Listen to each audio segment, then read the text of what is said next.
পিরোজপুরে বেড়েছে বিড়াল ও কুকুরে কামড়ানো রোগীর সংখ্যা। আক্রান্তদের মধ্যে বেশিরভাগই নারী ও শিশু।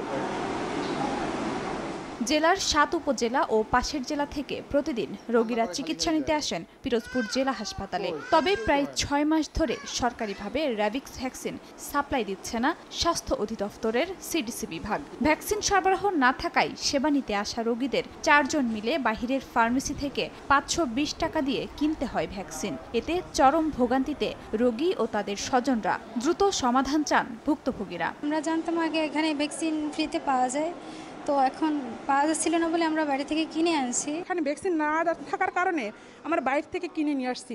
হয়তো হসপিটালে যদি ভ্যাকসিনটা থাকতো তাহলে আমাদের অনেক উপকারে আসতো। বর্তমানে ভ্যাকসিনটা না পাওয়াতে রোগীদের মনে অনেক রকম আক্ষেপ থাকে। তো আমরা চাই যাতে দ্রুত ভ্যাকসিনের সলিউশন হয়, সবাই সরকারি ভ্যাকসিনটাই পেতে পারে।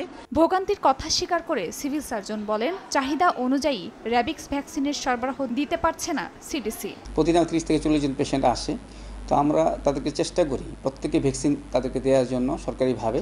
হঠাৎ করে শেষ হয়ে যায় মাঝে মধ্যে, তখন দেখা গেল যে আমরা চাহিদাপত্র এখন লোক আমরা পাঠিয়ে তাদেরকে আনার ফাঁকে যদি অনেক সময় ২-১ দিন হয়তো গ্যাপ পড়তে পারে, কিন্তু আমরা চেষ্টা করি আমরা সর্বোচ্চ পরিমাণে যাতে আমাদের রোগীরা আমাদের সরকারিভাবে আমরা যাতে তাদের রেবিসের ভ্যাকসিনটা আমরা দিতে পারি।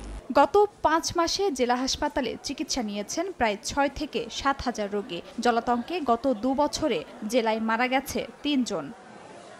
সময় সংবাদ, পিরোজপুর।